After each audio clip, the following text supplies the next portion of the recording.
I'm on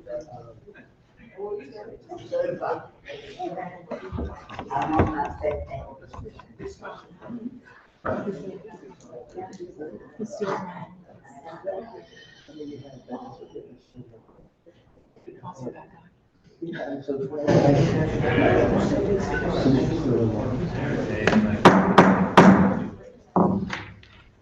Good evening. City Services and the City Services and Environmental Policy Committee of the Board of Alders will meet in person on Thursday, November 2nd, 2023 at 6:00 p.m. in the Board of Alders chamber located at 165 Church Street, second floor, New Haven, Connecticut, to hear and act on the following items. Number 1, LM-2023-0510, order of the Board of Alders designating the corner of Thompson Street and Newhall Street as Mrs. Pearlie M. Napoleon Way in perpetuity for her love, commitment, great contributions, and service to the people in the Newhallville community and citywide. Item number 2, LM-2023-0481, order of the Board of Alders designating the corner of Thompson Street and Shelton Avenue as Geneva Pollock Way in perpetuity for her love, commitment, great contributions, and service to people in the Dixwell community and citywide. Item number 3, LM-2023-0501, order of the Board of Alders of the City of New Haven approving the termination of the lease agreement between the City of New Haven and Bigelow Square LLC executed with respect to a certain parcel of land known as 198 River Street in the River Street Municipal Development Project Plan area. Number 4, LM-2023-0499, order of the Board of Alders of the City of New Haven approving the execution and delivery of a proposed development and land disposition agreement between the City of New Haven and Bigelow Square LLC, providing for the conveyance of a portion of reuse parcel in the River Street Municipal Development Project area being known as 198 River Street in accordance therewith. Item number 5, LM-2023-0497, order of the Board of Alders of the City of New Haven approving the execution and delivery of a proposed ground lease between the City of New Haven and Bigelow Square LLC with respect to a portion of reuse parcel I in the River Street Municipal Development Project area now known as 194 River Street. Item 6, LM-2023-0500, order of the New Haven Alders, City of New Haven approving the execution and delivery of a proposed ground lease between the City of New Haven and Bigelow Square LLC with respect to a portion of reuse parcel 1 in the, I think that's I actually, reuse parcel I in the River Street Municipal Development Project area now known as 200 River Street.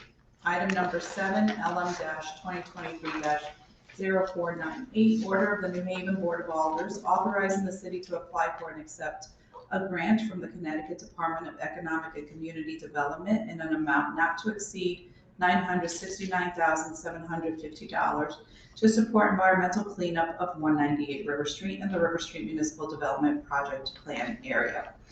Item 8, LM-2023-0502, order of the Board of Alders of the City of New Haven approving a grant in the amount not to exceed $400,000 to Bigelow Square LLC to offset the cost of improving a portion of reused parcel I in the River Street Municipal Development Project area consisting of 198 River Street pursuant thereto for commercial and industrial use. Per order, Honorable Anna M. Fester Chair, attest Honorable Michael Smart, City Town Clerk. These items are on file and available in the office of the City Clerk, room 202 at 200 Orange Street, New Haven, Connecticut 06510. For accessibility related accommodations, please call 203-946-7651B or 203-946-8582 TTY TDD. Public comment and testimony may also be submitted via email to publictestimony@newhavenct.gov before 2:00 p.m. on the day of the meeting. This meeting may be viewed on the New Haven Board of Alders YouTube page. Welcome, everyone. We have a big agenda, although some of these items will be lumped into one. I am, just so committee members know, I'm going to make just one change. We're gonna hear item 2 before item 1. Our colleague on this committee is looking to get to work tonight. At this time, I will have my committee members introduce themselves. I am Anna Festa, the Chair of City Services and Environmental Policy, and I am Ward 10. So starting to my right, if you could start your introductions. Good evening, Sarah Miller, Ward 14. Good evening, Tom Ficklen, Ward 28. Sal Punzo, Ward 17. Alder Kempton Singh, Ward 5. Good evening, Troy Streeter, Ward 21. Thank you, colleagues, and welcome. If there are folks that would like to testify on any of the items that you just heard, there are sign-up sheets on that table to your left, my right. I'm not doing that. Just make sure you I don't do that. sign up for the proper item, and the title will be on the top of the page. So at this time, I invite my colleague, Alders Streeter, to sit at the table, and if there are any guests that you would like to invite to the table, please do so. While we're getting organized, I will ask everyone to state their name and address for the record before you begin your testimony.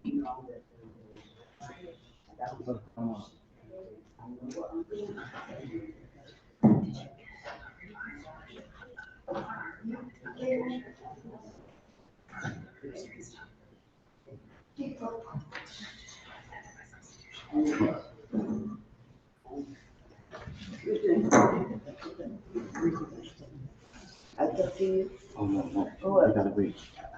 Wait a minute, I need, on my lab, Mr. Oh, Napoleon. no, that's next. Come on. Oh, that's next. Yeah. Okay, thank you.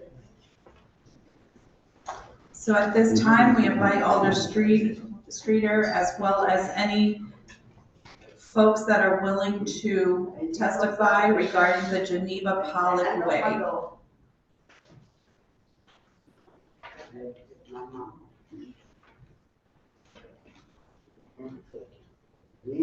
Wait a moment.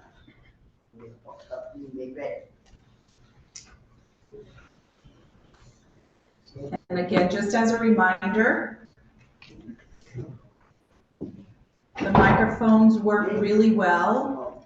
You don't need to be in it, but definitely speak where everyone can hear you. And please state your name and address for the record before you speak and offer any testimony.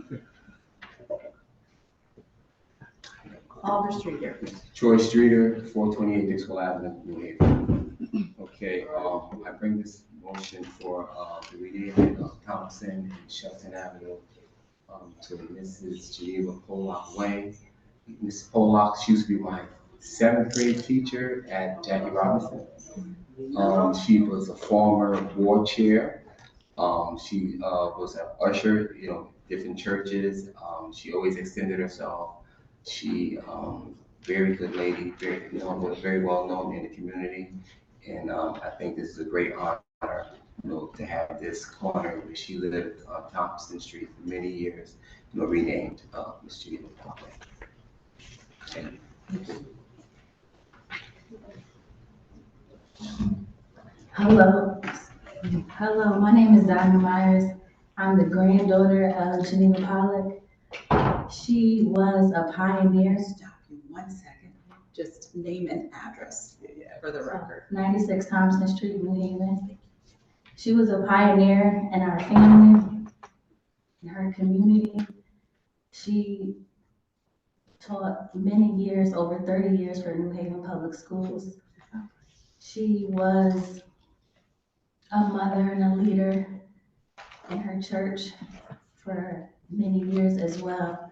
And through those connections that she made through her faith and through her profession, she impacted her community and our family in a very significant way.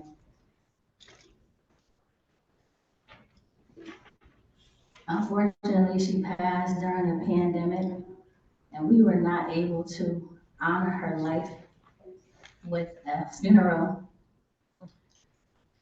that would include everybody who she impacted. We had to have a guest list, if you will, for her ceremony, which is very contradicting to the life that she led.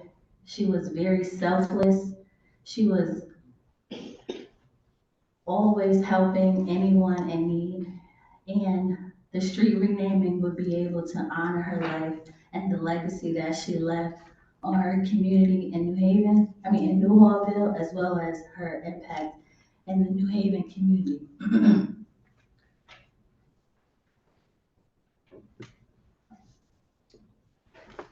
Good evening. My name is Montita Belton. I am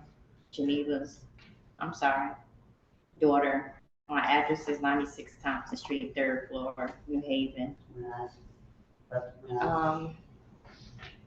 My mother passed away 3 years ago, and 3 years ago, Steve Winter was an alder for our area. And he was a friend of my mother's, so he became a friend of ours. He and I spoke about a way that I could leave some type of a legacy in her honor. As my daughter stated, we weren't able to have a funeral because of the pandemic. So Steve told me what to do. He initiated the signatures. At that time, I physically could not write the biography, so that's why it's taken this long. But my mother often said she could have purchased a house anywhere in New Haven, but Newhallville was her neighborhood because she worked there. She worshiped that neighborhood.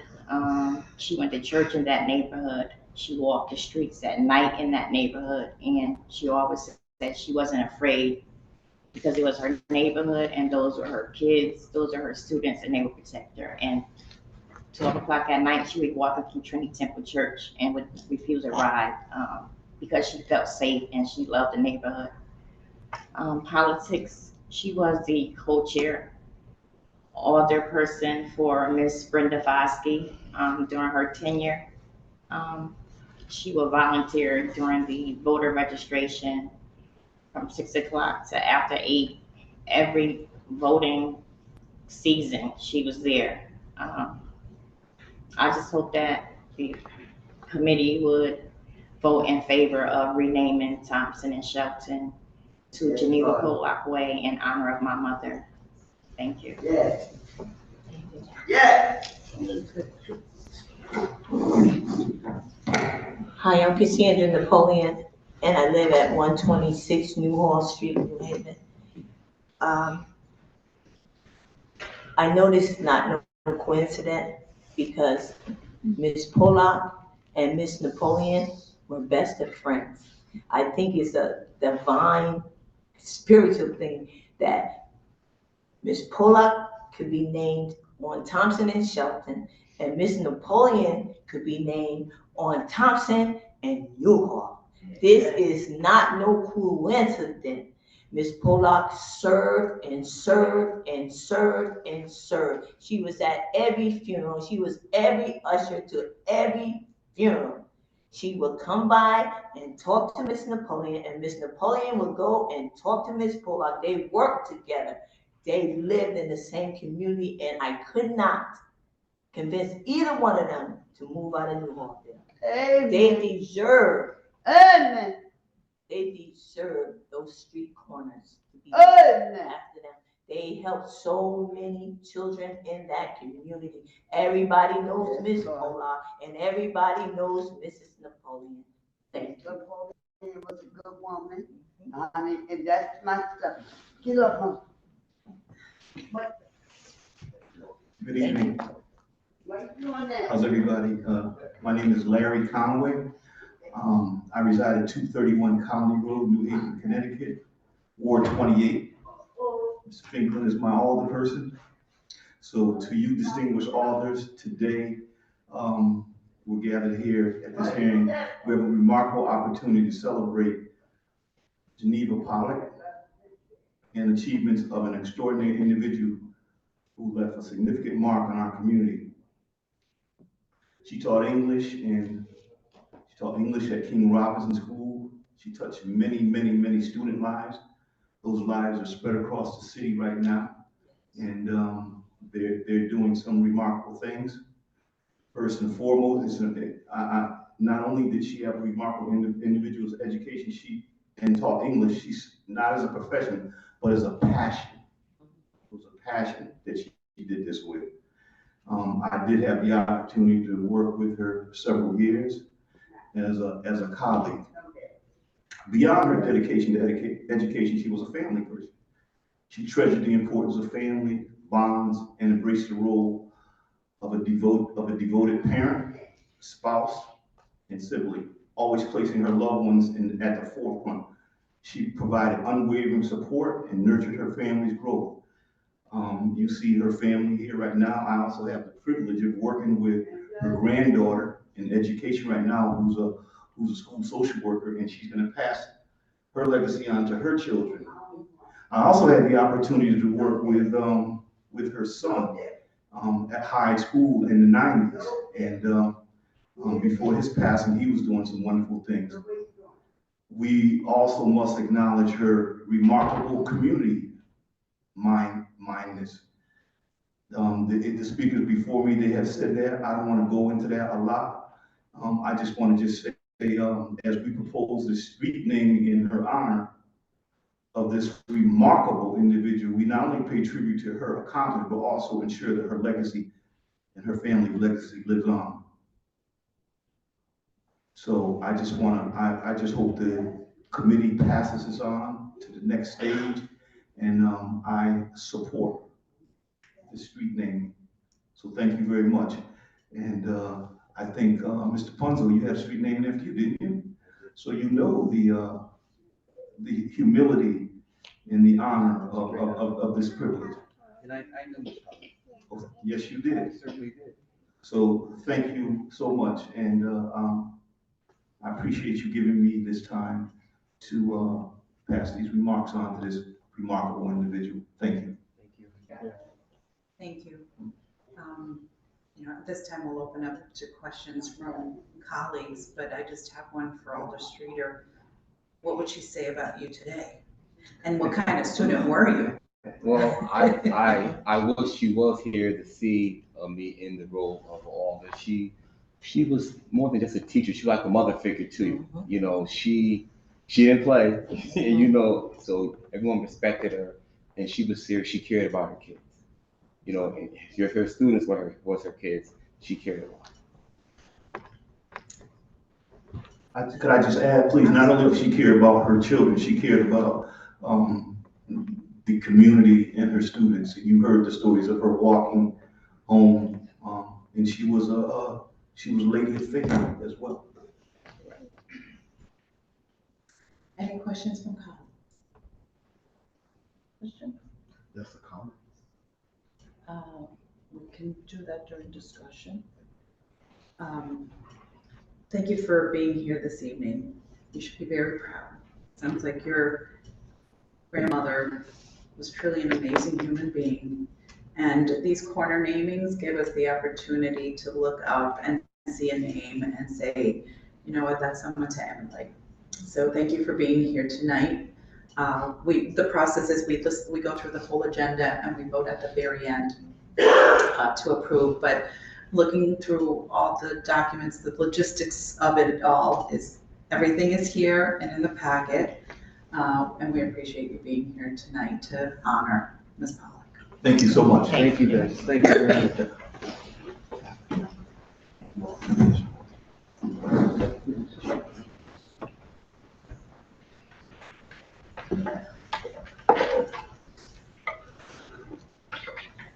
Is there anyone from the public that would like to speak on this item?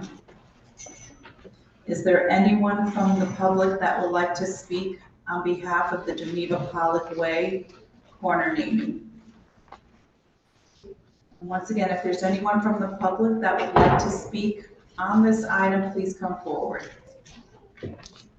Okay, seeing no one, we'll move on to the next item, which is the corner of Thompson and Newhall Street as Mrs. Pearlie M. Napoleon Way. If there is anyone that would like to present this item, please come forward. And again, this is for Mrs. Pearlie M. Napoleon Way.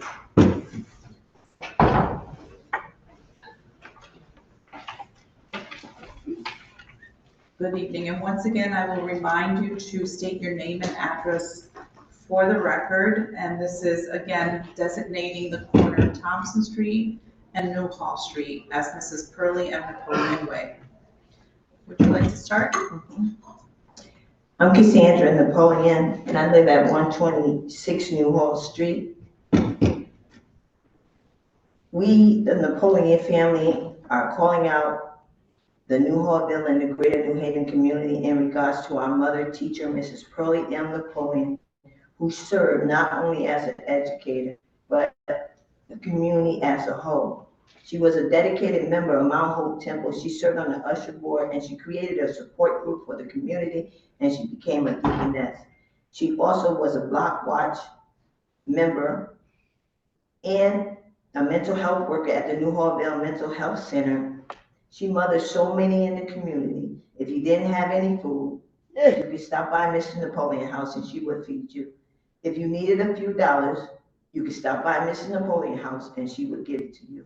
It's vital that we support and raise our leaders on higher platforms. So we would like the Aldermans permanently to designate the corner of Thompson and Newhall Street as Mrs. Pearlie M. Napoleon Way. The city statute requires that a petition be obtained, which includes signatures of at least 250 city residents in favor of the proposed naming, of which 2/3 of the resident of the neighborhood and the other third from resident of Connecticut. We did that.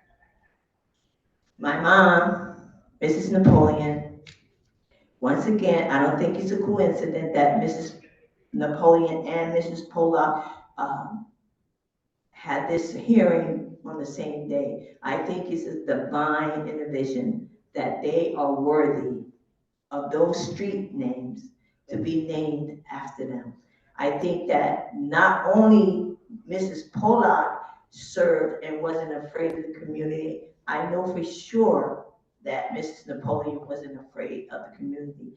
I tried so many times to get her to move out, but she refused to. She taught, and she believed that she had something to give to our children, and she did that. I thank you all for this opportunity, and I'm going to claim it in advance for you all voting that corner to be Mrs. Pearlie M. Napoleon Way. Thank you. Would you like to speak next?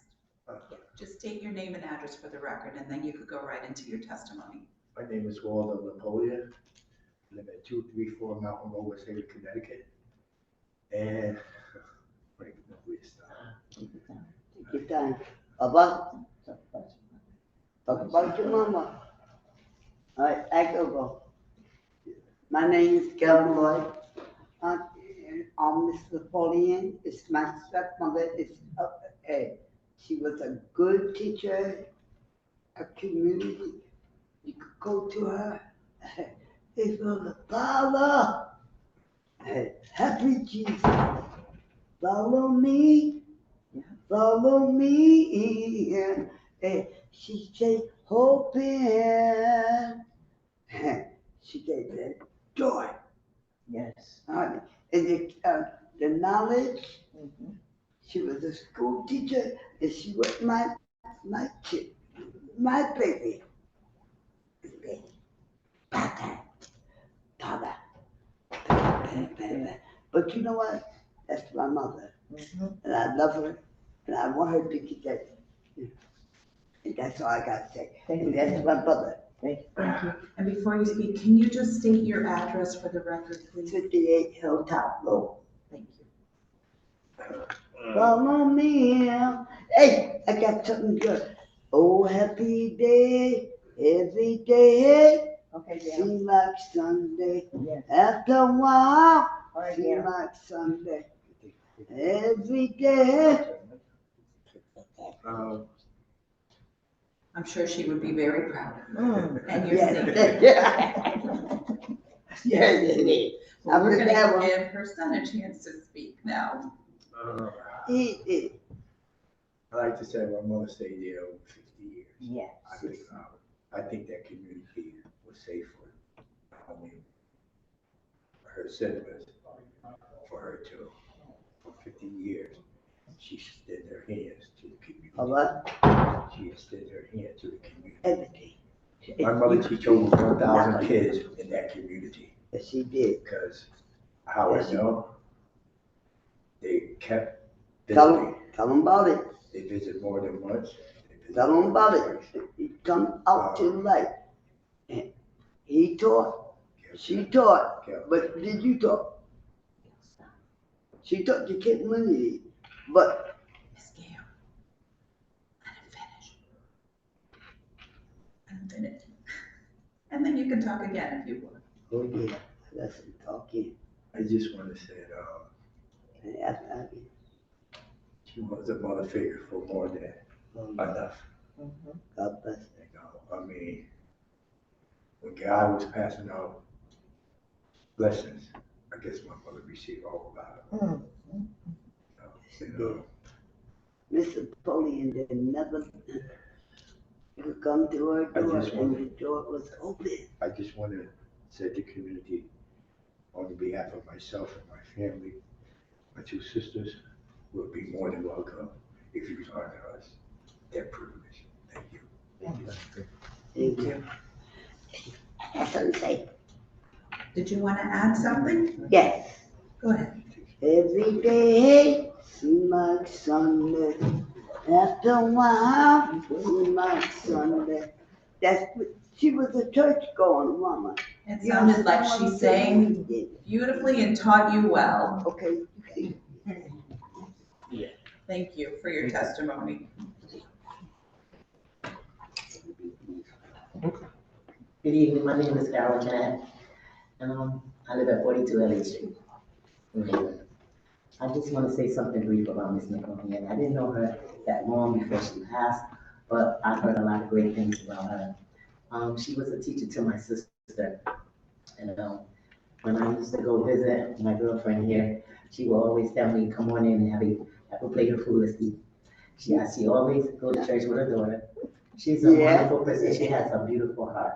So I'm going to be very brief. I'm not a good speaker, so I just want to say it would be good to see your name on the street. Okay?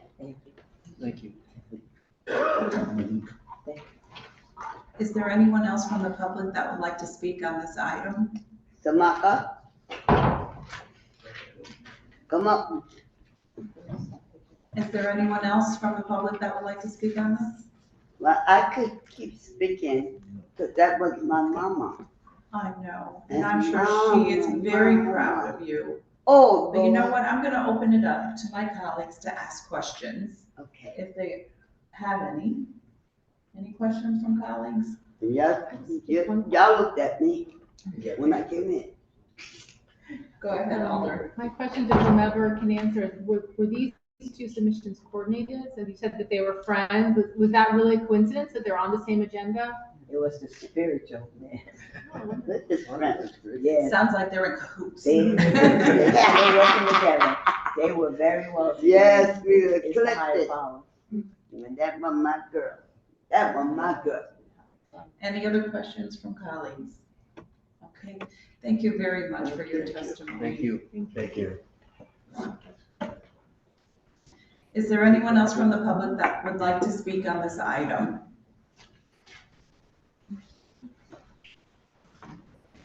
Is there anyone else from the public? If you'd like to speak on this item, please come forward.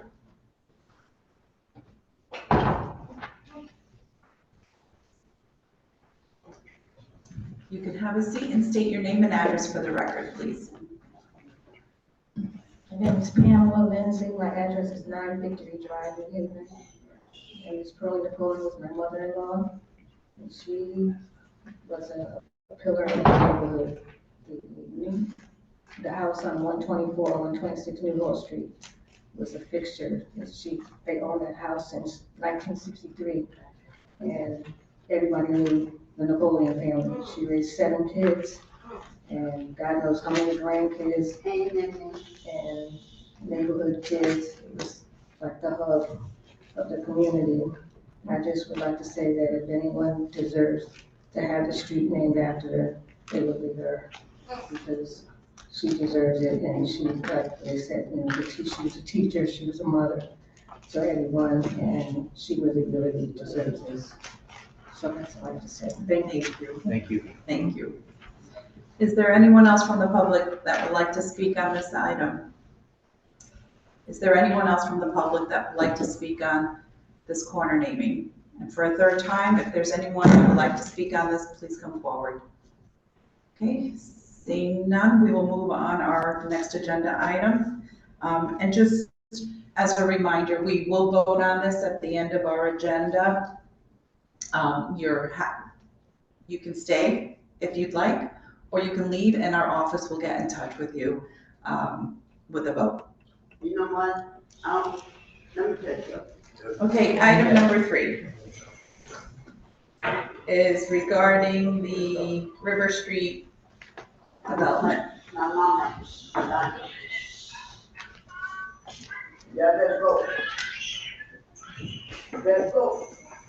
Let's Okay.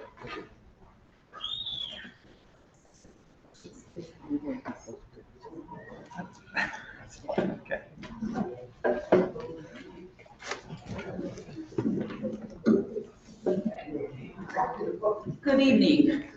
Good evening.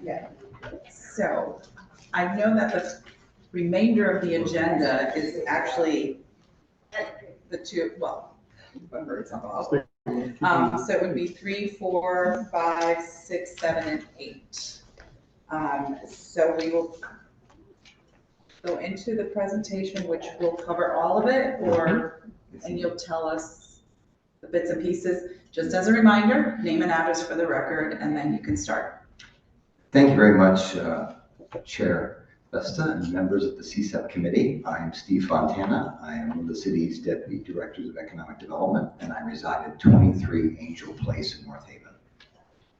Helen Rosenberg, Economic Development Officers, Office of Economic Development, 212 West Elm Street, New Haven, Connecticut. Carmine Canasso, 5 Dudley Avenue, Branford, Connecticut, with Bigelow Square LLC. So thank you very much, Alder Festa and Alders of the committee. What we'd like to do is help to explain all those tremendous LMs that you read earlier in the meeting. We think that you'll find it quite straightforward once we present it to you. But we have prepared a small presentation, and then we'd be happy to answer any questions you have. The first, and I'm sorry for not numbering the pages, so I apologize. So the first page is simply a lot of historical background we don't need to get to, but if we could start on this page, this is the one that we'd like to begin with. Over the past couple of decades at least, Helen has been doing a fantastic job of working to remediate, redevelop, and plan for the economic growth of River Street. So I should begin by acknowledging her decades of selfless service to the city in this respect. What we've come to is a really momentous opportunity to finally move forward with a property that has vexed us for a while, and that is the Bigelow Boiler Complex. What this first page does is it shows you both a topographical map in 2 dimensions, and then perhaps something that's a little bit easier to visualize, which is a 3-dimensional photograph I took from an adjoining building, which sort of depicts what we're going to discuss. Essentially, as you indicated, Alder, this property was formerly known in its entirety as 198 River Street. But in order to help move forward with redevelopment over a period of years, we've broken the property up into smaller parcels with separate addresses. But to help explain what we want to do, it's easier for us to speak in terms of letters rather than numbers. This can be sometimes quite confusing. So what we're going to do is talk a lot about what we call parcels B, C, and E tonight. So the map sort of depicts where they are in relation to River Street, which is at the top, and Lloyd Street, which is on the right. but the photograph gives you sort of an orientation of where these parcels fall. So thankfully, through Helen's efforts and in fact Mr. Capasso's efforts, and we were pleased to have him join us here tonight to answer any questions you might have about Bigelow Square. We've gotten to the point where we have been able to analyze, characterize, assess, and develop a plan to remediate at least a portion of the property. Thankfully, several years ago, Helen, working with Mr. Capasso, was able to redevelop the parcel known as 190 River Street, which is on the corner of Lloyd and River, which you may know now as Armada Brewing, which is a small locally owned company that's doing quite well. What we've done is we've actually come up with a plan to remediate, again, 3 of the other parcels. And you can see it's a very large piece of property, and we don't yet have a plan for a couple of the parcels there. But we can move forward at this point with some of the parcels that front on River Street. So we have a plan, and the documents that we submitted to you are all elements of that plan. But the plan essentially has 5 pieces to it, and I'd like to go through each of those pieces in turn. So this page summarizes all 5 steps of the plan, and then we go through each separate plan on a separate slide. So the first step is basically to reform the legal arrangement we have with Bigelow Square. We did enter a lease in 2017 with Bigelow Square to remediate these parcels, or redevelop them actually once we remediated them. But for different reasons, that really was quite challenging, except for that parcel, which is 190 River Street. So what we want to do is we want to terminate that lease, sign a more robust development and land disposition agreement with Bigelow Square with regard to Parcel C. Parcel C is the one that's numbered 198 on the map, and which is the largest of the 3 parcels we're going to talk about. At the same time, what we propose to do is sign 98-year leases with Bigelow Square on parcels B and E. B being between 190 River and Parcel C, and Parcel E being just to the south of Parcel C. And we can talk a little bit about that, why we want to do it this way. Essentially, this will allow us to harness state and local funds to remediate the properties, as well as come up with a plan to reuse them. They are heavily, heavily contaminated with PCBs, along with some other bad things. But thankfully, with some help from the state DCD, we have a grant of almost $1 million to help us with that effort. Step 2 then is that once we enter into those legal arrangements with Bigelow Square, we then take that state money, match it with a small amount of our own money to clean up Parcel C. We can do that in a cost-effective manner by removing some of the bad soil and other PCBs there, bringing in clean fill and raising it above the flood stage. This is in preparation for step 3, which is then for Bigelow Square to build a new commercial building on Parcel C. This would be for light industrial and commercial uses. And what you see here is a rough rendering of what the building would look like. It's unfortunately not in color, but I think Mr. Capasso can talk a little bit more, if you'd like, about his vision for the building and how it would reflect the historical legacy of River Street specifically. Step 4 would then be for Bigelow Square to build a parking lot on Parcel B, that parcel between C and 190 River Street.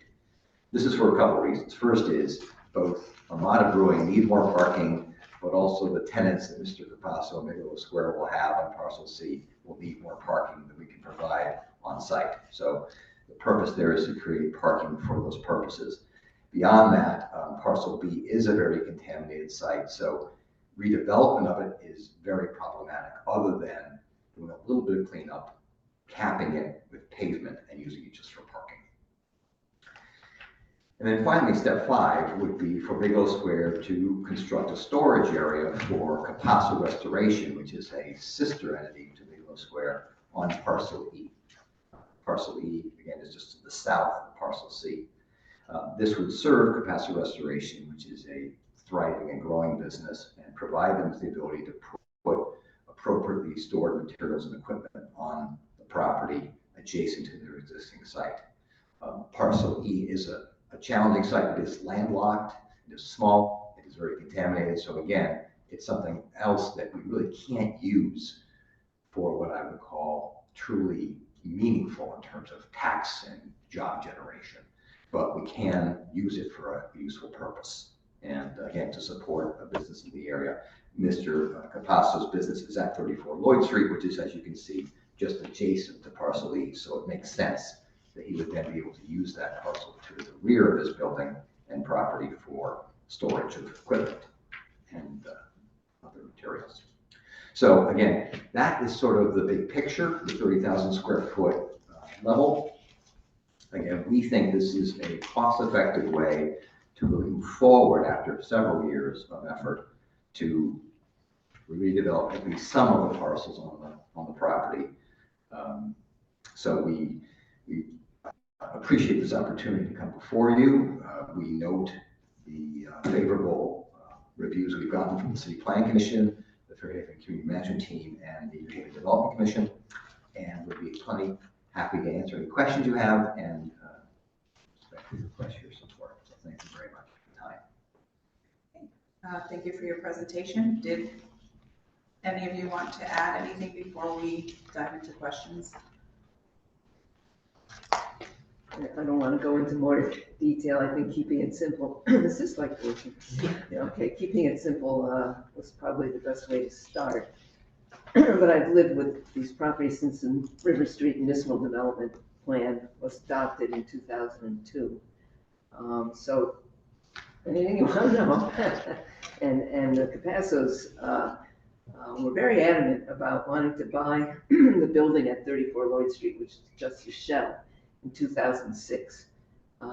They bought it with the promise that we would clean it up when we got the money, which happened 10 years later. But meanwhile, they renovated it and they built a business there. It's been growing. And then they took on the renovation of 190 River Street. So they've been a reliable partner in trying to do something with this property that's highly contaminated, that's in the flood zone, and that had buildings that were pretty far gone, but we did our best to try and preserve them, and we at least succeeded with the one on the corner.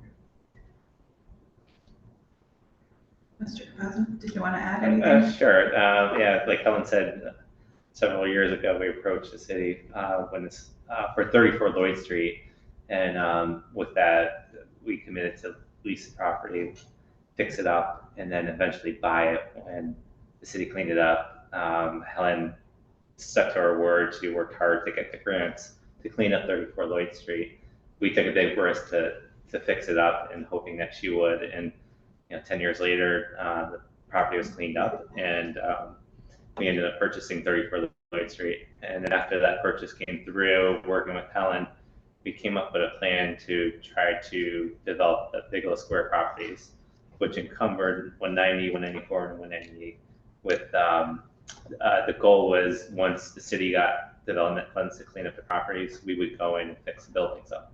So Helen ended up scraping some money from the city for 190, and then we went in and we fixed up 190, which is now our brewery. We purchased that building from the city. In the meantime, like Helen and Stephen were saying, 194 and 198 were highly contaminated. That took a while for her to get some cleanup grants, and there was two tropical storms that came through, ripped off the roof, sat open for several years, and it decayed more. Our intent was to take 198 into the building itself and fix it up like we did with our Armada Brewery. However, when we got in there, when Helen finally got the money from the state, all the roof trusses were gone, and the building was collapsing on itself. So we came up with a plan B. What's the best use of this property now that the building needs to be taken down with state funds? Can we do something? And came up with the idea of a light industrial building. Building's roughly about 10,000 square feet. We're maximizing the footprint that we can with the building. We can't go any bigger because of the entry, exits, and the parking requirements there, and it's in a flood zone.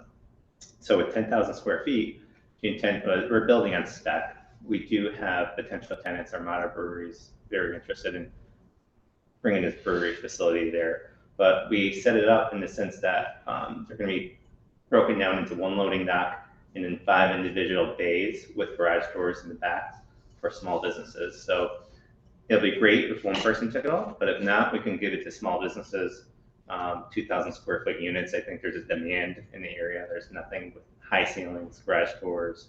I think it'll be fairly easy to rent. There's people who come at my door or ask us, are you building something? Are you doing something? The food truck guys, food prep guys. So there is a demand there, and probably doesn't make economic sense for anyone else to do this development. You know, there's several buildings on the street that are for sale that would be a lot cheaper for us to buy and do it, but that's tied to our lot on 34 Lloyd Street, which we also own 190 now. So it makes economic sense for us to do it. And that's why we committed to doing it. Anything we told Helen we do, we backed it up, and I believe, you know, we followed through on it. Going to parcel E in the back of our building, like Helen said, it's in a flood zone, it's highly contaminated, and we can use more storage for our building. So we would use that as a storage space. We have old stone, old historic marble and stuff like that we would place there to use it. It'll be helpful for my business. If you look down to parcel D, that property there, mostly in the flood zone, and that's very highly contaminated. I don't know if anything will ever be known with that property. So we couldn't include it in here because we couldn't even cap it, it's so bad. So, and going back to parcel B, that little property, like Helen said, is highly contaminated as well. So we couldn't extend the building on it because there's not enough state funds to do the cleanup. We're stretching what we have right now. Our Armada Brewery does need some extra parking, and the building we're going to be building needs the parking. So I don't want to take possession of it because of the transfer act. So that's why we came up with a 98-year lease in the sense that we'll cap it and it won't trigger a transfer act in terms of the state coming after us to clean up the city's property. However, by paving it, and our environmental consultant has developed a plan for paving both E and B, it will be adding to the environmental cleanup of the property because it will keep, it will cap what's there. It just, the state would require probably $2 million worth of, you know, removing the PCB soil, which once it's capped, it's not going anywhere anyway, but that would be required, and to put that kind of money in, we're not gonna get it. It's just, we wouldn't get that, you know, we can't build something big enough there to make it worth the state's while to grant that much money. So for now, it will be a 98-year lease. If somehow something else comes along where it makes sense to build on that parking lot and the state wants to put the money into it, then, you know, that door isn't closed. Okay. Well, thank you for that. Now, what determined the 98-year lease? That's as our environmental attorney said, you know, that's the maximum that you can lease property and not be subject to the transfer act. Okay, so this is the 98 years is something that you're kind of required to do. We could make it 25 years, but. Yeah, as Helen said, our environmental attorney said that if you go beyond a certain number or you sell it, the transfer act triggers. And so we said, well, what can we do just shy of that? And she said, oh, well, you can do a lease. And as long as it's not 99 or 100, you're good. So we said, great, then it'll be 98. So it can be anything, but that's what we thought was fair. Now, all of these parcels that you mentioned outside of what Mr. Capasso owns belong to the city. They're city-owned properties. So they were one property and we subdivided them to make development possible. And, you know, not 194 makes sense, we're gonna cap it, make it a parking lot, but then the other, 198 was demolished. Yeah. I remember that came to us as well after it was demolished. And you said it's in a flood zone. Yeah. But it is property that can be cleaned up and utilized with a building, and that's the building you mentioned, Mr. Capasso? Correct, yeah, the 10,000 square foot building is on parcel C. That's why we need the extra fill material to raise it up to 2 feet above the base flood elevation. And the partnership that is with Mr. Capasso is one where are your contributions in kind? For example, you said we'll cap it. Yeah, we're B and E, we're doing capping of it, and we're building the building on state. The city got the state funds to do the digging and taking out contaminated soils. And then because it's in a flood zone, that's where I think the grant's coming in to bring in the fill to bring it above the flood zone, because you can't build on it if we don't put a new building unless we go above the flood zone. So we're cleaning up C, and then he builds the building, and finishes the parking lot. And then B, that's, except for some drainage that we have to do some digging for on B that connects with C, and a couple little small spots where we'll have to dig. The rest of it is paving it and developing it as a parking lot with the lights and the, whatever site plan review requires of that. And then E, our environmental consultant also determined and wrote some plans for, should also be paved. So that will, so Bigelow Square will, Paso, I think it's with Bigelow, I think everything's with Bigelow Square, will pave that site because they'll be going back and forth with materials. So it needs to be paved so that whatever's in the soil isn't getting spread around.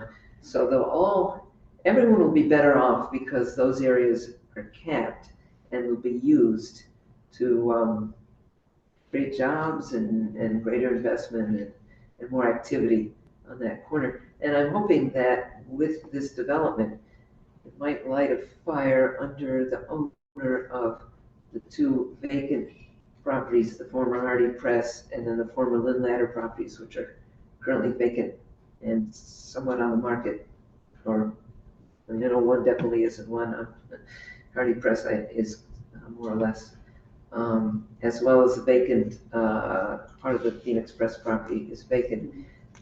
So when this development, I hope will be a catalyst for those, get them moving ahead, because they're good properties.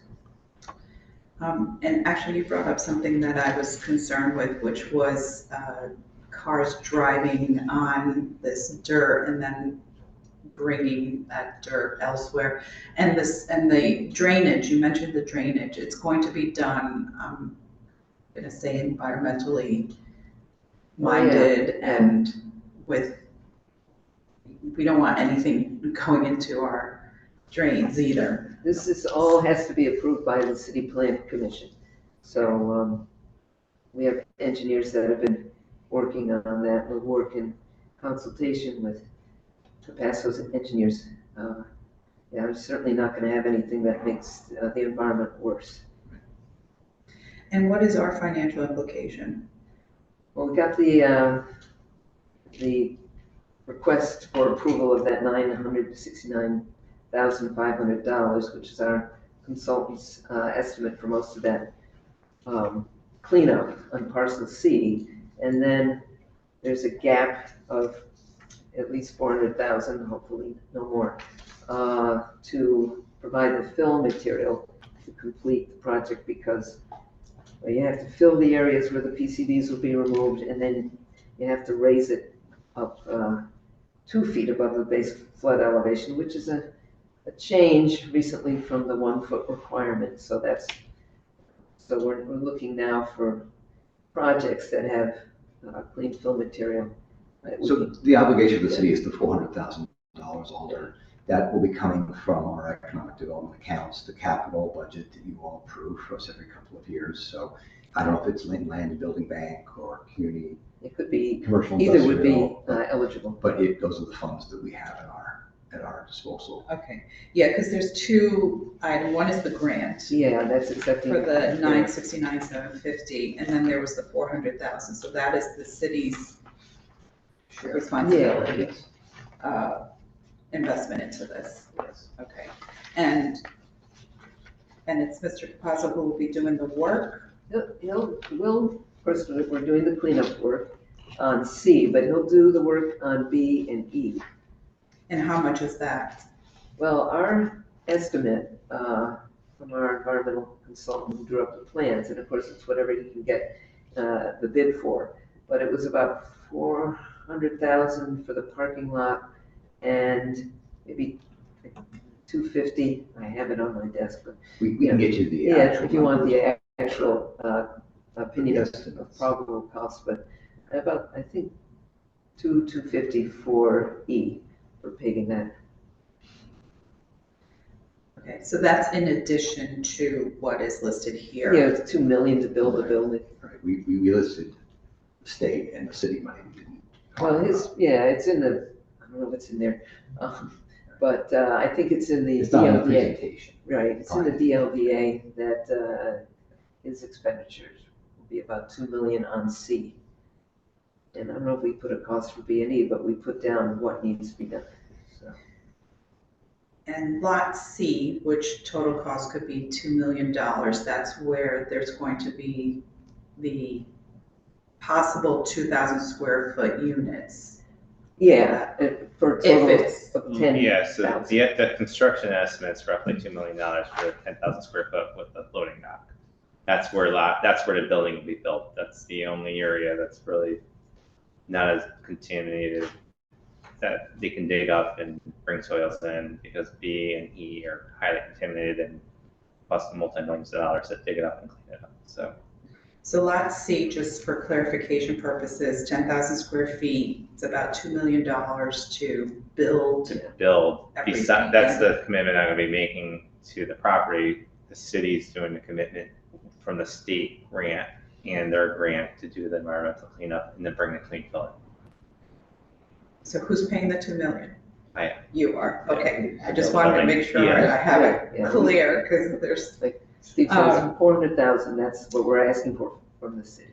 and then you will be responsible for finding the tenants? Yeah, I'm building it essentially on specs. I'm gonna build a building and start leasing them out. I do have, like I said, Armada Brewery is very interested in moving his facility there, and he has other brewers that rent this place in East Haven that they all wanna leave, and so, but whether he comes or not, I'm building it because I think there's a market there to split it up, and there's a lot of, whether it be carpentry shops, some of these like food truck people are like, there's a lot of people coming and asking for small space, and there's really nothing small in the city. You got to take a whole building. So a lot of people, we would set it up in front of the building to have a small office with a little mezzanine on the top. So it would be somebody who has their little office or a little storage spot and or a little workshop in the back. Now, are you buying that property after it's cleaned Yeah, up? Is that's that the what deal. the deal Like is? we did with 34 Lloyd and 190. Okay. Yeah. Okay.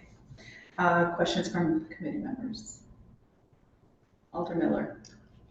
Thank you for the information. So I just want to make sure, so you're purchasing the proposals to purchase the property for $1, correct?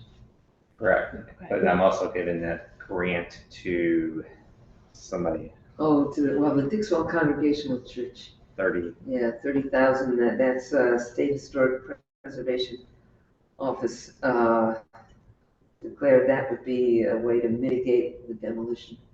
Because we're getting state funds, they played a role in determining what the mitigation should be for having to demolish the building, the historic building on the site. So Was that 30,000 or 35,000? 30,000. I'm sorry. But yes, Alder, it's for $1. Yeah. The sale Okay, is for could you $1. just say, I didn't understand this what, there's a contribution to a Dixwell church in lieu for the. Yeah, if I may, yeah. What Hell's referring to is that as part of this effort, the State Historic Preservation Office expressed regret that unfortunately all the other buildings on 198 would have to get demolished. And so what they said was, well, as part of this arrangement with Mr. Capasso, would we be able to do something positive in the community to help support others' efforts to preserve historic buildings? And so what we understood from them was that there's a church on Dixwell Avenue that needed some resources, I believe, for a roof. Yeah, they're doing a renovation there. Right, so it's an historic church on Dixwell Avenue. Maybe Helen recalls which one it was, but they needed. Dixwell Congregation, Dixwell Avenue Congregation. They needed $30,000 to help make these historically relevant improvements and fixes. So as part of our negotiations with Mr. Capasso, he agreed to make a $30,000 donation to the church for them to afford to do this. And in return, SHPO said, thank you very much. We will essentially, if I can use the term, bless all the work you're doing. So, okay, I don't want to get too far off track, but how was that match made? We have lots of historic projects in our own neighborhood. I don't know, that's what they did. It was made through SHPO. Yeah. Made through SHPO. State's Okay. decision. They made the suggestion. We indicated a willingness to do what they requested, and that was their request of us. Still working. Just a couple other questions, if I may. Yes. So, as you know, I've had some concerns about this because this is some of our remaining undeveloped riverfront property in the city. As you know, I know it's contaminated and that presents many, many challenges. I'm wondering if you could talk about what efforts the city made in this long journey to solicit developers that might bring sort of this land to its highest and best use. Well, I think this might be its highest and best use. This property is impacted in so many ways. I did file an application several years ago with the state for what I thought then would be enough money to clean up most of it, which is $2 million. But they said we have to have a project, and it got rejected. So that's, and there were inquiries along the way, and then they looked at the property and the challenges with it, and nothing ever came of it. It's because it's a weird shape and it's really not that big. Unlike the Hess property, which is wide open space. And because of the historic buildings that we were trying to retain, and the flooding and the problems with the PCBs and such, really wasn't much interest. There had been some artists living in the buildings before the fire in the heat treating plant there in 2006, before we bought the property. And we were talking with them about maybe doing something with renovation, but then after the fire, they were all evicted. And by the time we bought the properties from Etherington in 2006, it was already going to be a challenge to retain these buildings. And we put a little money into stabilization, but we hadn't gotten enough money from the state to invest a lot in there, and we didn't know who was going to develop it. So I went to this model that we had used at 34 Lloyd Street with Capasso once they came on the scene, and the decision, after nothing had happened for years, let's use this model, divide it up by according to like the buildings, like let's divide it up so that when we get money to clean up behind these buildings, and he would renovate them. It was a good idea, except then the state went, whereas there was money every 6 months, then it went several years because of budgetary problems. And so that hindered our plan along with the big storms. We entertained interest periodically from time to time prior to entering into the arrangement in 2017. Typically, it was between the flooding and the contamination that they would do a U-turn on us. And the challenges with the buildings. I just want to know what outreach and marketing was done, because I know from other projects, you really don't see much interest unless you really market a place and say, this is a great development opportunity, here are the challenges. So what marketing and outreach was done to try to help this part of the city sort of reach its potential? We did reach out before the buildings were demolished. So it was like 2 years ago, I think. Yeah. We wrote to several developers. We got some input asked for input from New Haven Preservation Trust. We by then had complete information on the property, because it took several years of assessments and studies. So we were able to provide complete information. And we got questions from one developer, but when they got more information, they weren't interested and the others didn't respond. So before we made any commitments, we did do a search among developers. It's. You didn't market them per se prior to 2017. What Helen is saying is that she was receptive and we were receptive to expressions of interest, and we would engage with developers when they came to us. But then ultimately we settled on Mr. Capasso because he was local, he was interested, and these properties are very. I don't think there's a big interest in these properties because of the contamination. People aren't willing to put their money on the line without having something for instance, I'm spending money on engineering and architects right now as we speak without approvals, without a commitment from that these funds may not be enough to clean up this property. I'm hoping they are, okay? So for people to put up their own money to do this, developers don't do this. Like I said, I was young and naive when we did 34 Lloyd Street. If I was the age I am now and knowing what I known back then, I probably would have never done it from an economic standpoint and from a risk standpoint. But I did it and it worked out well. And I worked with Helen for 190 doing the same exact thing. We put money into the building prior to any commitment. So I've been here for over close to 20 years down at this River Street. I love the place. It's a great community. However, there's not a big demand to come down here. You have Lynn Ladder for sale. You have Phoenix Press for sale. You have Hardy Press for sale. You have the Hess property staying empty. There's not a huge demand for this property. It makes sense for me. It makes sense because I own 34 Lloyd Street. I own 190. So in defense of Helen and Steve, people aren't knocking on the door to come down here. It's just a difficult property in terms of the flood zone and the environmental issues that you have with it.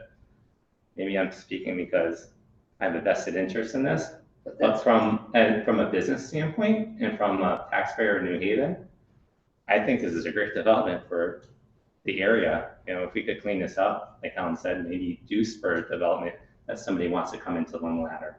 Maybe a developer wants to come into Hess. Maybe if somebody wants to come into Phoenix Press, or there's so much empty property out there. I hope this thing takes off. I've been hoping for 20 years. Brian from Phoenix Press, he's leaving, and he said, I waited 30 years, nothing happened there. Hope he doesn't leave, but he might not be. He might not be leaving. But the point is, there's not millions of people. There's not a ton of people knocking on the doors there. Even like nobody ever came to my door and said, hey, I want to buy your property. I want to develop. Not once. You know, nobody said, you own this whole city block. Let me buy it from you. It's just, I don't see it happening. I asked the question because it's a narrative we've heard a lot of, you know, nobody's knocking down the door, this stuff won't happen here.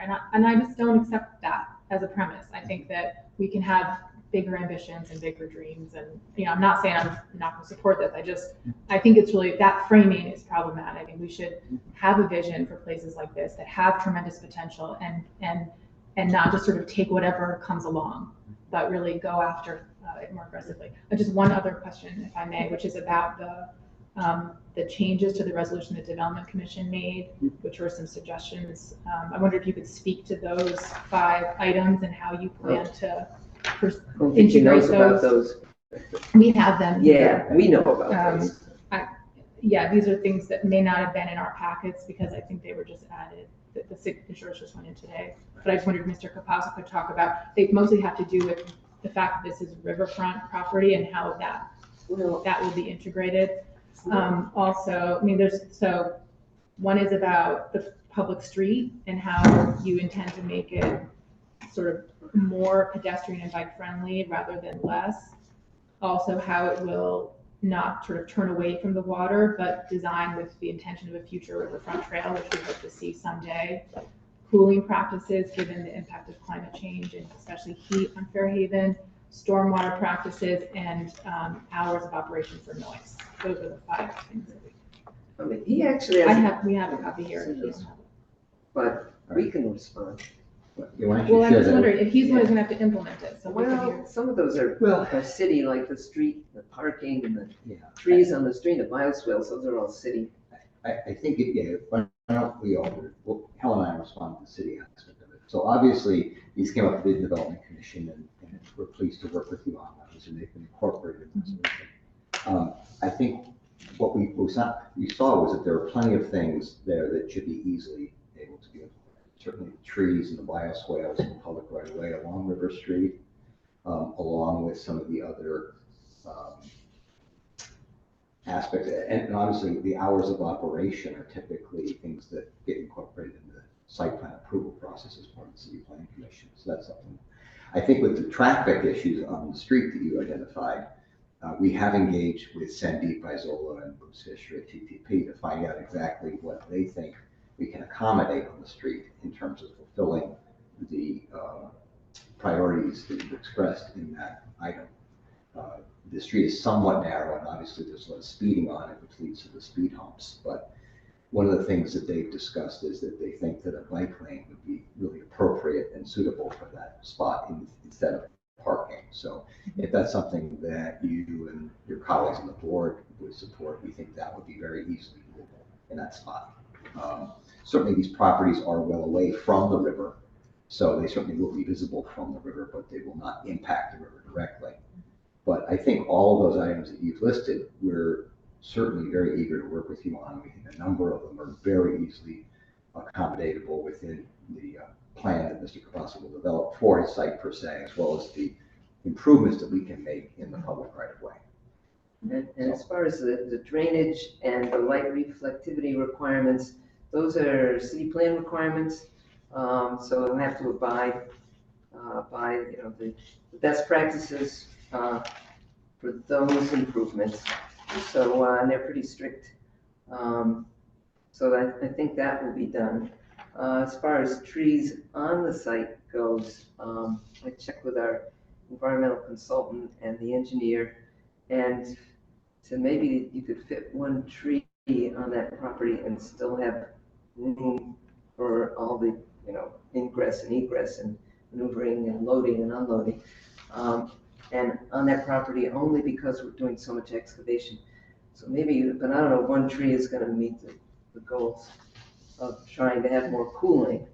But I know there's some other measures that can be taken that city plan will provide guidance on. And we have some concerns about trees on the site, Alder, but I think we could work with you in city plan to figure out something that maximizes the environmental friendliness of the site itself per se, outside of the public right of way.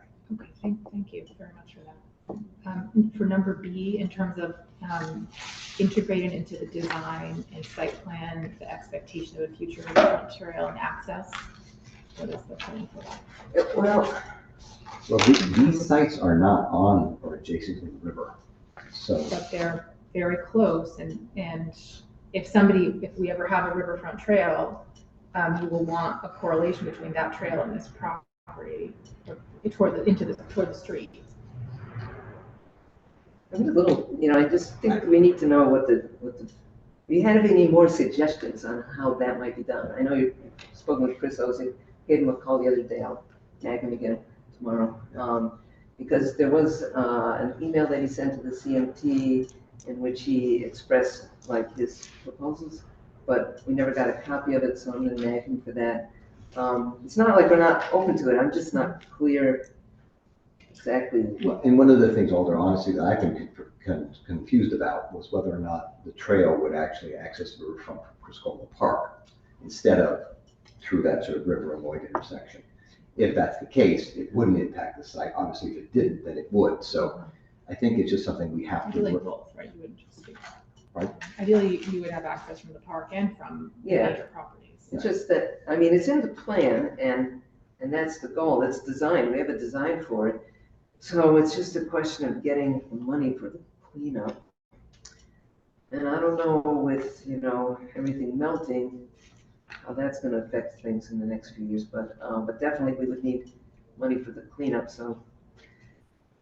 And we very much, again, have spoken with prospective developers about the city's deep and abiding interest in having a functioning trail along the waterfront, the entire waterfront. So Helen will vouch for the fact that we talked with every developer specifically about that being one of our requirements. Particularly along 100 River Street, which is like 1,200 linear feet.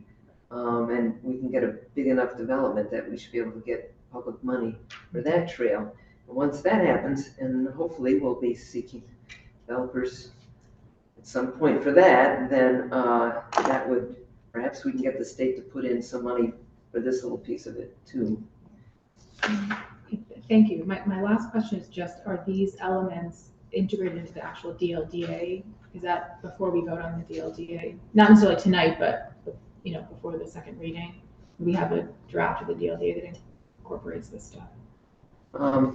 We have to talk to our attorney how yes to. I know that they do that. incorporated in the orders of resolutions. Exactly. I don't know whether we put them. I just want to make sure that, since that's what the buyer is actually signing with the city, we want to make sure that, that there's an actual commitment, not just in the resolution, but in the deal.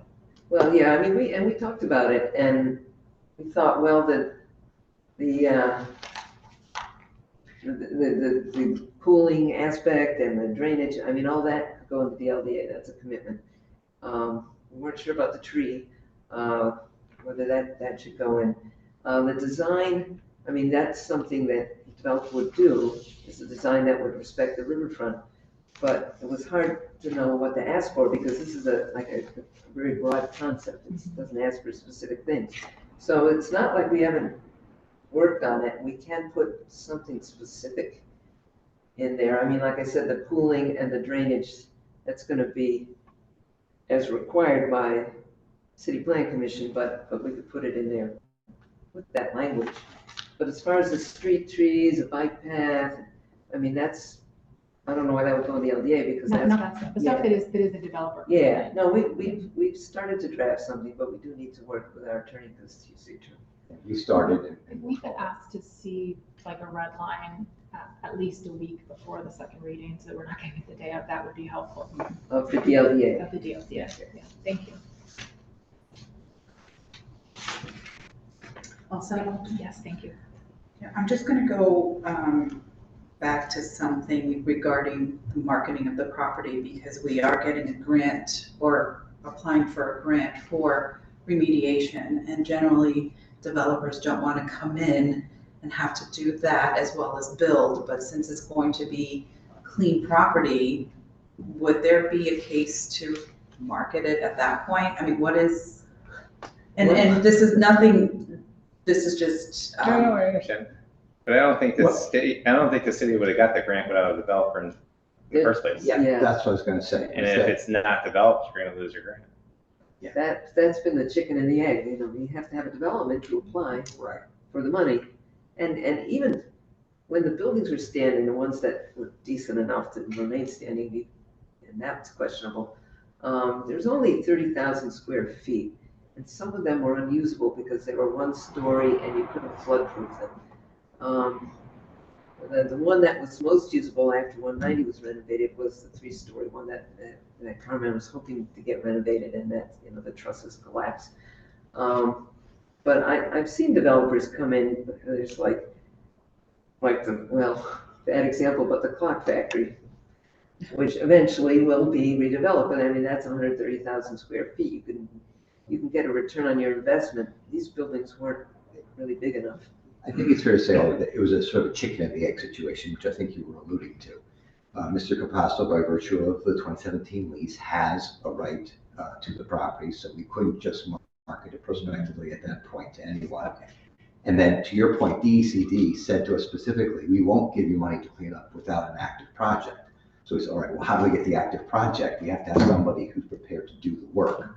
So that's how we work with Mr. Capasso to say, let's come up with a plan to actually move this forward, because we're going to need to have a plan to get the money, and you won't move forward without the money. So it's sort of.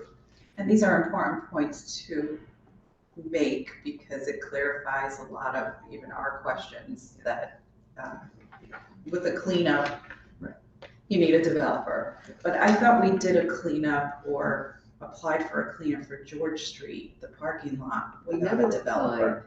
We never applied. Because we're waiting for a developer.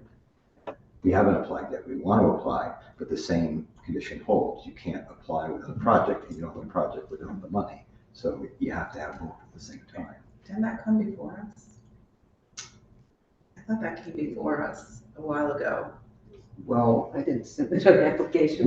I think if we're talking about the process on George Street between Orange and State, our goal is to issue an RFP this fall on that project, and then to have a developer which we then can go to the state to get a brownfields grant to do the work. I just wanted to make sure, because we need a developer that did not have one, and we Right. were talking Right, about. no, that's, Am I making this up? No, Am I no, remembering? Okay. There's some things I remember and some things I don't. I can remember all the 80s songs, but I can't remember anything else. I understand I that. have for breakfast. Alder Singh, I believe you had a question. Thank you, Madam Chair, and thank you for presenting. On parcel B, the city will be footing the $400,000 to It's parcel remove C, parcel C. that's for fill material because it has to be raised up 2 feet. Well, not The whole parking lot, we're talking about the No, parking. parking lot, we, no, yes, question about B, go ahead. Parking lot, it's 194B, that would be the parking lot, Right. right? And that would be encapsulated capital remediate that. Right. So the $400,000, which part that would be using for? That the city is, That's on parcel C. that's in parcel C, Right, okay? that's to finish the work of the excavation and the fill, because we have to raise it 2 feet above basement elevation. And then we apply for a grant for the 969,000 Right. for a remediate. correct. If we run into a snag and this funding is not enough to follow through with this remediation, is there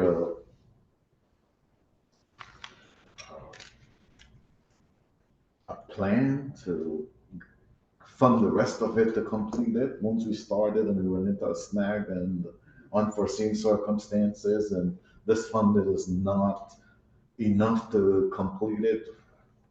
Well, Where would we stand with that? it's possible to go back to the state again, maybe ask them for a little more and see if Capasso could put in a little more. It's been, I mean, it's been so investigated, and the plan is to excavate most of the soil. So, pretty well known. But I think if your fear is, and that's what, one of the things that I brought up too, is we're gonna know if we have enough money or not after we go out to bid.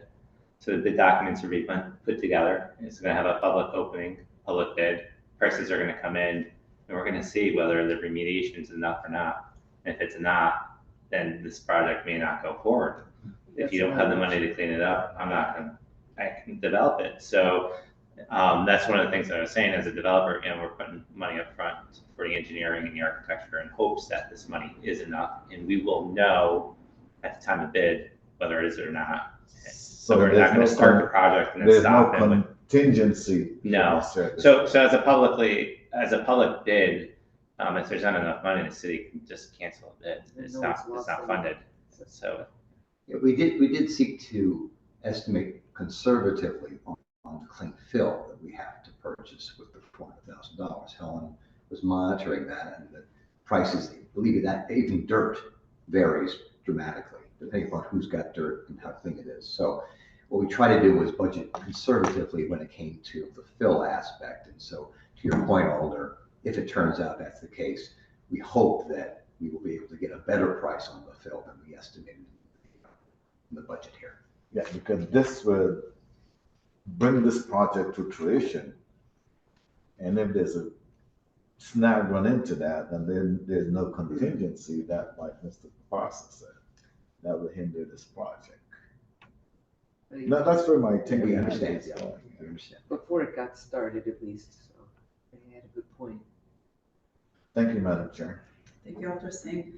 And just to kind of go back with the environmental aspect, I mean, when you cap these properties, are they capped with, blacktop, or is it going to be something more environmentally friendly? So I just have experience from 34 Lloyd Street and 190. So Helen's working with environmental engineers to develop a plan that's approved by DEEP, that's stamped off on and signed off on. So after the project, the project will essentially be capped.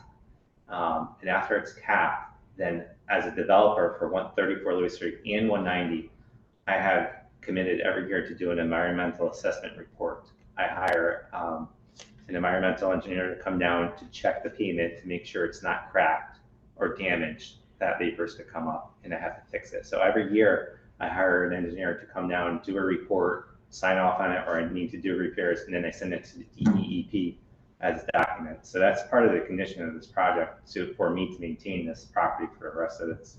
But I think what the Alder's saying is there's a certain amount of clean fill, and then there's a certain number of inches of blacktop. Correct, yeah, I think so that's what you. yes, it's all gonna be capped, and that's why I go back to. Well, what is the cap? The cap is typically about 3 inches of asphalt, like on side of the street. That also deals with the environment. Yes. And blacktop is actually, the tar is actually not environmentally friendly. It absorbs heat. And that is one of the concerns in the fair. I forget what the area was called. We had a whole presentation on areas of New Haven that are suffering environmentally from heat, from too much. But in this case, tar and blacktop. When the rain goes into the soil, it takes all those contaminants and migrate toward the river. Correct, and I just, I wanted to know what type of cap is being So used, because there's asphalt. white cap, there's asphalt. There? Well, there's all these, we heard so much about different types of materials that are being used, so it doesn't absorb the heat Well, that would and be create useful to know heat, about. and it's just painting it white. I mean, I think some of it, do you recall what I'm? Yeah, I mean, that's covered really in number C, cooling practices in light of increased heat. I would So think that's something that, city plan should have all that I information. don't think it would be, I don't think it'd be a requirement through city plans. This is asking above and beyond what the standard Yeah, is for Maybe city plan. let us know who to contact, who would have that information.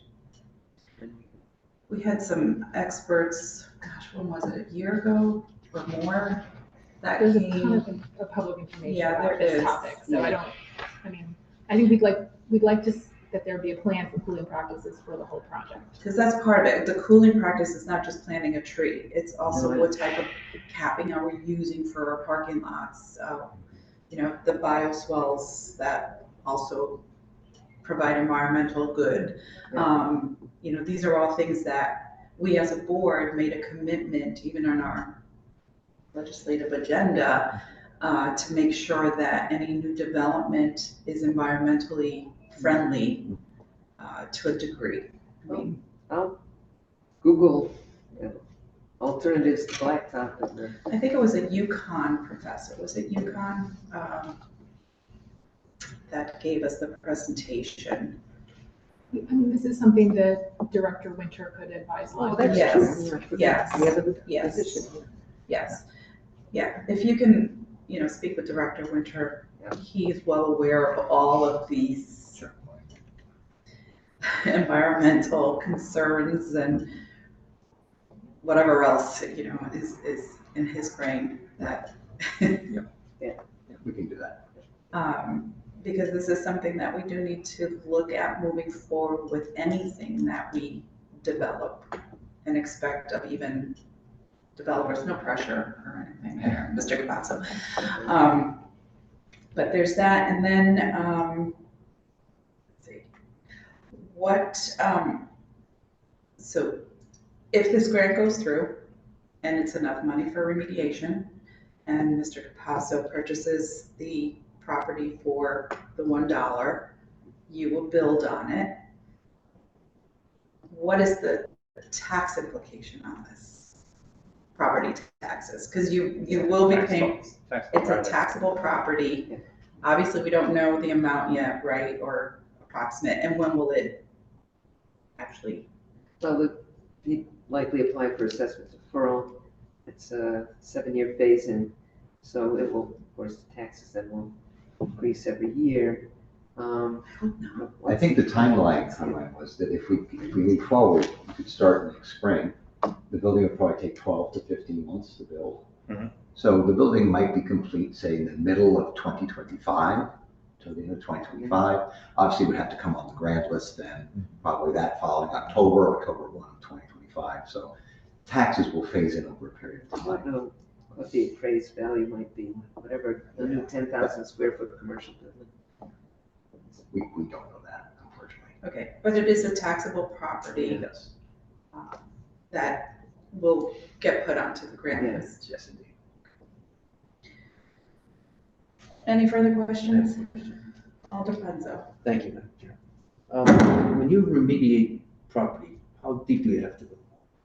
Well, in this case, I think they're going below the water table with some of it. It's dictated by EPA standards for remediating PCBs. So I think I have all of that in the remedial action plan. So if you want the details, I can send them to you. No, it was just, and I the think property it's- that you're gonna cap, Yeah, would that be a different type of remediation for the property if it's being capped? You don't have to go down this far? I mean, I don't know how far down for here. C, where the building is gonna be, we're doing that cleanup according to state and federal. With B&E. Yeah, with B&E, we're not cleaning up state standards, we're just capping it. So that's not really, it's like a partial cleanup. So we're not gonna excavate anything. With C, we're excavating a lot. So is the cost of remediation, or there's also a cost of raising it 2 feet for the flood? Yeah, that's a cost. Yeah. Yeah. And they changed standards for one too. Thank you. Okay, any further questions? Right, now, we do have a red line, so we need to make an amendment on what, on the DLDA. No, Resolution. Yeah, just the order of the resolution. Oh, okay. Yes. Not the DLDA. The DLDA, additional information has been requested. So we won't make any decisions on that, but the order of the resolution needs to be accepted by this board, by this committee. Well, my understanding is that we have supplied to you amended orders and resolutions in the appropriate places in, I think, 4 different documents that incorporate the provisions that Alder was referencing. So, Correct, the 5 provisions. So I just want the committee members to be aware that that is what we will be voting on, is the updated order resolution. We need to do a motion to amend by substitution. Yes, we'll do that when we vote. I just wanted to make sure that we were clear on that. Okay. Just to clarify, so then we're gonna vote on the DLDA as exists now, but we're requesting through you a red line with these additional items before we take a final vote. correct. Okay, if there are no further questions, we thank you for your presentation and your time this evening. And if we have anything we need to add, we know where to get you. Thank you. Thank you very for much, your time. Alders. Thank you. Thank you. Thank you. All right, committee members, we will now proceed with, actually, I have one more business to do. Is there anyone from the public that would like to speak on this item? Is there anyone from the public that would like to speak on the Bigelow items? And for a third time, is there anyone from the public that would like to speak in regard to the Bigelow project? Seeing no one, do I hear a motion to close the public portion of this meeting? Madam Chair, make a motion to close the public portion of this meeting. Motion has been made and seconded. All in favor of closing the public portion, say aye. Aye. Any nays? Motion carries. Do I hear a motion to move item number 1? Madam Chair, before I make a motion, item 1 and 2 are typical street sign naming. Will the chair accept moving both items together? Sure. We can vote on items 1 and 2, which are the 2 corner namings.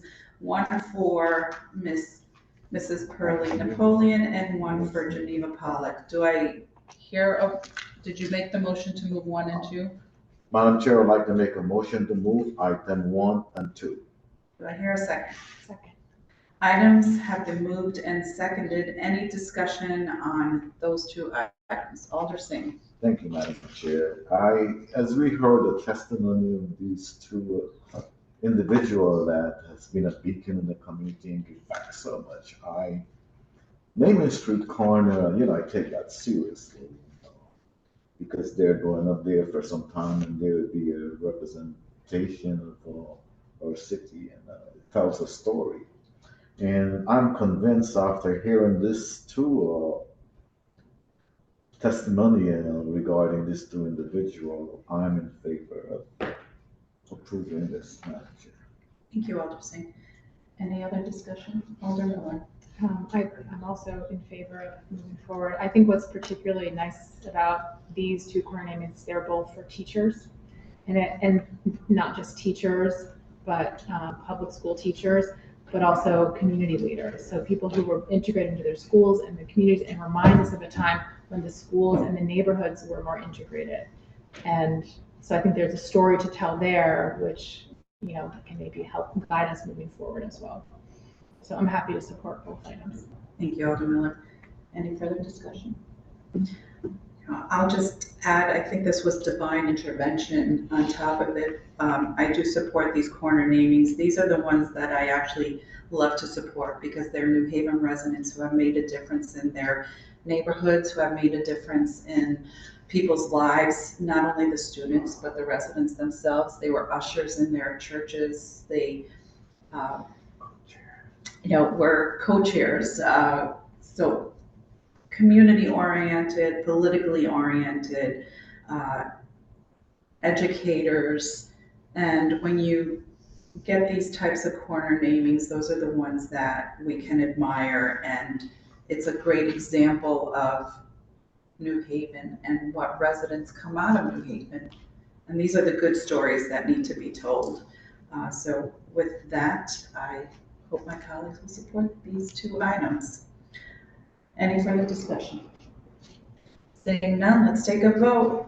Items 1 and 2, all in favor say aye. Aye. Any nays? Abstentions? The items carry. And do we want to move all of these together? 3, 4, 5, 6, 7, and 8. Madam Chair, I would propose moving all item 3, 4, 5, 6, 7, and 8 because they're all related to the same River Street project. They're just different pieces to it. If you would entertain that, I will make a motion to move item 3 to 8. Motion has been made. Do I hear a second? Let's have a question. Which items are we amending? Second. Item has been moved and seconded. Discussion. Which items of these do we need to amend? So which one has the resolution? There are,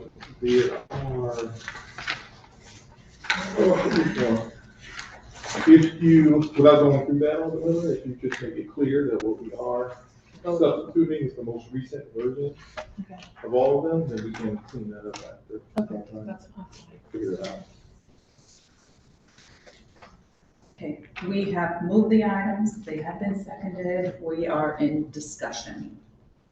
Any discussion on this item? Yeah, no, we discussed any further discussion, I should say. My colleague on the resolution, she can. Yeah, I mean, I think I'm happy that we were able to add some language to the resolution, putting some positive conditions on this project. I think it's an opportunity to get the property cleaned up, which is good. As I alluded to, I think overall it's problematic, the sort of narrative around development, especially in Fairhaven, that we just sort of take whatever we can get. We don't really go forward with a vision for what a place can be. This is a riverfront property. This could be an amazing, amazing place. I think this property is fine. I don't think it's very exciting. I don't think it really adds that much to the area other than getting it cleaned up, which is something. So I'm happy to support it. But I think it's unfortunate that we didn't dream bigger for this public land, which belongs to all of us and which now is going to be a box instead of something that really could support the community more broadly and in more interesting ways. Madam Chair? Walter Singh? I concur and agree with my colleague. Unfortunately, since these are contaminated sites and our city does not have the fund to remediate these sites and have a development ready, and that would put us in a better place to market these parts. But that's not in place. And as we heard the testimony that in order to go for a grant, because the city does not have the funding to go for a grant, they wouldn't accept a grant if you don't have someone interested and ready to develop, so.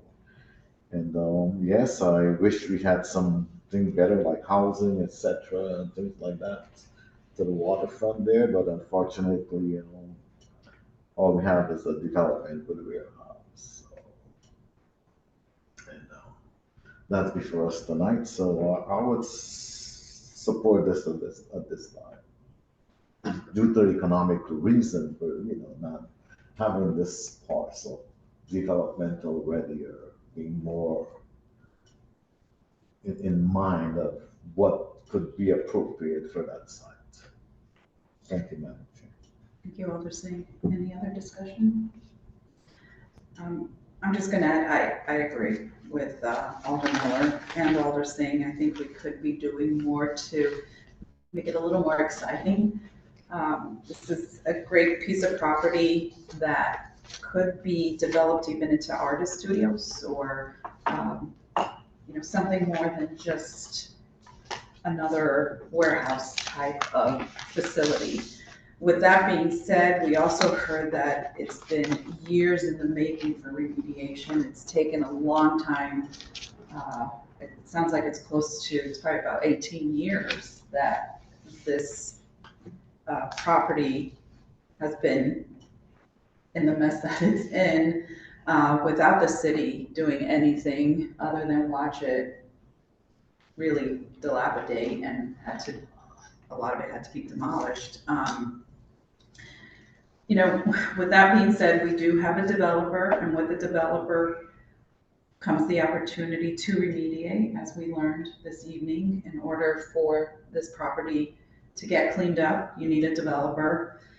And hopefully this will actually move forward to at least begin the cleanup of this property and make it something that we also have to remember will be on the grant list. So we will be getting the tax benefits eventually once this is said and done. I will support it, but I think we need to do a better job in marketing these properties, making sure that we're opening it up even further than just someone around the block. With that being said, I'm happy Mr. Capasso is willing to take this on once the property, if this grant does become available. But again, we need to get a little more creative.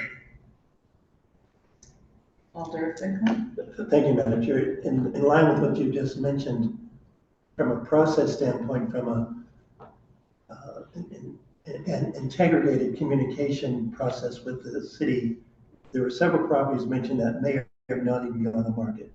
Is there a mechanism as we're structured at the moment where we can have a heads up on who's leaving, who might not be leaving? Is there any way for us to do our due diligence even before they come before us? I mentioned 3 or 4 properties that might be. I'm trying to support your vision that for us to be visionaries, imaginative, but you also have to be diligent and have do we have currently a process in place for economic development to advise us of things that are brewing, problems that they have? Do we have a mechanism for meeting with them even before going public? So I support the argument, but for us not to be here in the same place next year, the next time when Hardy Press goes or whatever else goes, do we have a way of a communication stream or a structured intervention for us to be a part of their decision-making and vision planning? Then we have the city plan. Lauren, should we have Martin come in and talk to us about the 5-year city plan? What is it? Am I talking to myself, or do you understand what I'm trying to say? I do, and we actually have an economic development department that's their job, is to. Yes, but I'm sorry, I didn't mean to interrupt. No, is to seek out developers, and I do see Ms. Rosenberg's hands up, but unfortunately we're in our discussion, but. Is there a way to improve the communication process in terms of early warning signals?